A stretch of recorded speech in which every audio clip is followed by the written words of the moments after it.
पिछले वीडियो में हमने नारद जी के पिछले जन्म की कथा के बारे में चर्चा की। उस वीडियो की लिंक नीचे डिस्क्रिप्शन बॉक्स में दी गई है। इस वीडियो में हम दिवाली के पहले दिन की कथा और उससे जुड़ी कुछ बातों के बारे में चर्चा करेंगे। दिवाली का पहला दिन धनत्रयोदशी है। धनतेरस जिसे धनत्रयोदशी भी कहते हैं, दिवाली से 2 दिन पहले मनाया जाने वाला एक महत्वपूर्ण पर्व है। यह पर्व न केवल धार्मिक दृष्टि से बल्कि सांस्कृतिक रूप से भी अत्यंत महत्वपूर्ण है। इसकी कथा समुद्र मंथन से जुड़ी है, जिससे भगवान धन्वंतरी प्रकट होकर अमृत का आगमन हुआ था। इस पर्व का महत्व हमारे जीवन में स्वास्थ्य, समृद्धि और आरोग्यता का प्रतीक है। इस दिन का इतिहास और उससे जुड़ी कुछ और बातें इस प्रकार है। धनतेरस और समुद्र मंथन का पौराणिक प्रसंग। पौराणिक कथाओं के अनुसार देवता और असुर अपनी शक्ति और अमरता की खोज में थे। अमरत्व और शक्ति प्राप्त करने के लिए भगवान विष्णु ने उन्हें समुद्र मंथन करने का सुझाव दिया। यह मंथन किसी एक पक्ष के लिए नहीं बल्कि समस्त सृष्टि की भलाई के लिए किया गया था। मंथन के दौरान 14 दिव्य रत्न प्रकट हुए, जो कि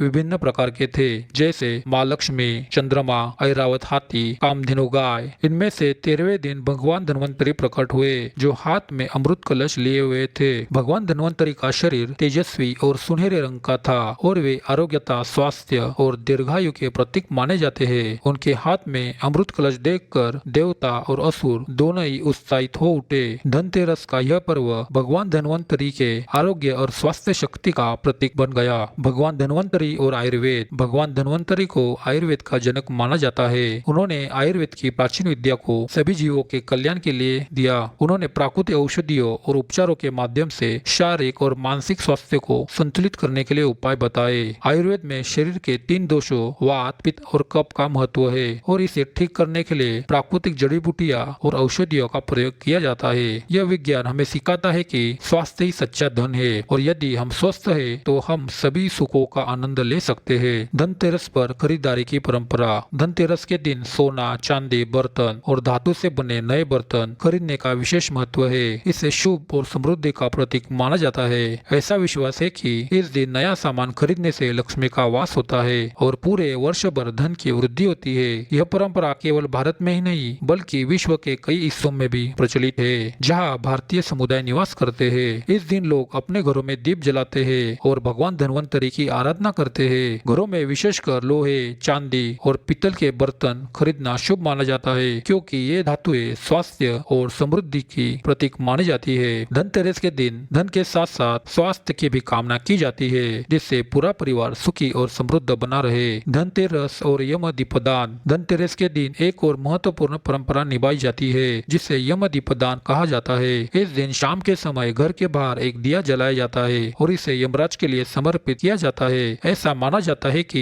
यमराज को दीपदान करने से घरों के सदस्यों को अकाल मृत्यु से मुक्ति मिलती है। यम दीपदान का यह कार्य मुख्य दक्षिण दिशा में दीप जलाकर किया जाता है। इस परंपरा का उद्देश्य यह है कि यमराज की कृपा से परिवार के सभी सदस्य दीर्घायु हो और सभी तरह की विपत्तियों से सुरक्षित रहे। यह दीपदान जीवन में सुरक्षा और सुख शांति के कामना के प्रतीक के रूप में किया जाता है। धनतेरस का स्वास्थ्य और समृद्धि से संबंध। धनतेरस का दिन हमें याद दिलाता है कि स्वास्थ्य ही सबसे बड़ा धन है। भले ही हम कितने भी धनी हो, अगर हमारे पास स्वास्थ्य नहीं है तो सभी सुख सुविधाएं व्यर्थ है। धनतेरस के दिन भगवान धन्वंतरी की पूजा करके हम अपनी आरोग्यता और स्वास्थ्य के लिए आशीर्वाद प्राप्त करते हैं। इस दिन लोग अपने घरों को साफ सुथरा करते हैं, दरवाजे और आंगन को रंगोली से सजाते हैं और दीप जलाते हैं। इसका उद्देश्य यह होता है कि घर में लक्ष्मी का वास हो और नकारात्मक ऊर्जाओं का नाश हो। इसके अलावा धनतेरस पर घर के सभी सदस्यों की सुख, समृद्धि और आरोग्यता की कामना की जाती है। धनतेरस की पूजा विधि। सुबह स्नान करने के बाद घरों को अच्छे से साफ किया जाता है। घर के मुख्य द्वार पर रंगोली बनाई जाती है और दिए जलाए जाते हैं। भगवान धन्वंतरी की प्रतिमा